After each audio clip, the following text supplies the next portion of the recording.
There is no difference between the ultimate goals of these two groups. The only difference is that they compete with each other for dominance. But really they're part of the big two opposing factions. They'll fight tooth and nail for territory and dominance and control.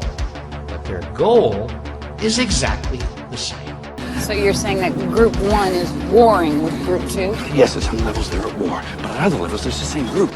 I'm going to be your guide for a short tour through the maze of communist propaganda. Most of it is done by Americans to Americans. It's a strange, shadowy world of the doctored photograph, the misquotation, the insinuation, and the lie. Exposure to true information does not matter anymore. They still operate as secrets of service. The former KGB has changed its name, but it's bigger and more powerful than ever before. I think we're being pushed towards essentially the same policies, but by a different group of quote-unquote leaders. A scientific, technological elite. Here is target number 1 for the Reds. Who's in the bullseye? You are. The Strait of Hormuz is closed, according to a statement from Iran's Revolutionary Guards today. They vowed a severe response to any ship trying to get through.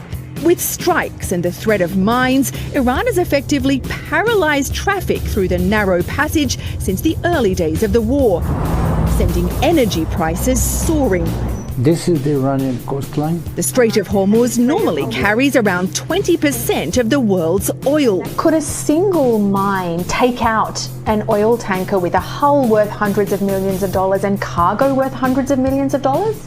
Nobody is going to take chances with this. Even with a military escort, there's no 100% guarantee that an oil tanker could make it safely through the Strait of Hormuz. Exactly.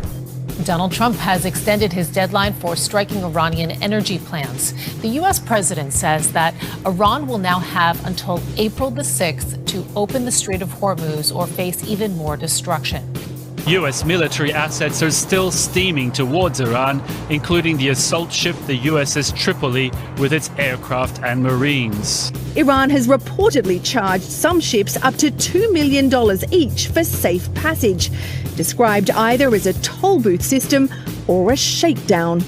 A senior Iranian official revealed that Tehran is considering allowing some oil tankers through the Strait of Hormuz only if the trade is conducted in Chinese currency. So then what it all boils down to once again is nation rising against nation, meaning the Kenite nation rising against itself within the shadow government thereof, which is symbolized by the he-goat of Daniel chapter 8. The Kenites being the robbers of thy people in Daniel 11:14, who will exalt themselves to establish the vision, meaning the vision of a one world government, but they shall fall. And that word translated as fall there is from a Hebrew word that in this case means to fail, because there will be no new world order, as is called, until the woe of the fifth trumpet, when Satan and his angels get cast to earth. Until then, expect to see the two warring factions of Kenites trying to destroy each other geopolitically over and over again through unipolar versus multipolar globalism, with the current Iran war being apparently an attempt to destroy the petrodollar, which is really an attempt at destroying the US-led unipolar world order in order to bring about a new multipolar world order. But again, they shall fail, because the one world political system of Revelation 13 won't come into being until the 5-month-long hour of temptation begins at the woe of the fifth trumpet. The ram in Daniel chapter 8 is symbolic of the United Kingdom, including the British Commonwealth and the United States. In other words, Ephraim and Manasseh during the world wars, which broke the power of Ephraim and Manasseh by bringing them into the United Nations, which is the great horn of the he-goat in Daniel chapter 8 verse 8, that has to get broken before the one world political system of Revelation 13 can emerge at the woe of the fifth trumpet, when Satan and his angels get cast from heaven to earth, which is when the he-goat of Daniel chapter 8 becomes the leopard of Daniel chapter 7, meaning the Kenites and their 4 hidden dynasties providing the infrastructure of the one world system that'll start out as a one world political system, but then after it gets wounded to death, it becomes a one world religious system, when Satan appears as the false Christ at the woe of the sixth trumpet in the midst of Daniel's 70th week, which was 7 years but is now 5 months. The mark of the beast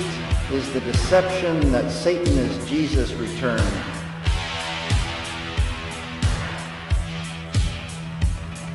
The mark of the beast is the deception that Satan is Jesus returned.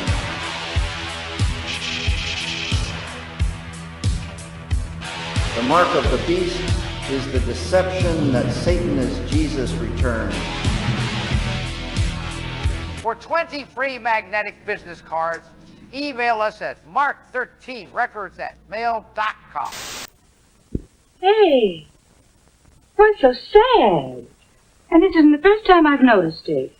Oh, nothing, really. Whatever it is, I've got just the cure for it. Now on DVD, the Timelines of Revelation 2 disc set, which includes the timeline of the 7 Seals videos, as well as the timeline of the 7 Trumpets videos. Email us at mark13records@mail.com to find out how to order, or call 1-800-816-2432. Fantastic. You'll enjoy it.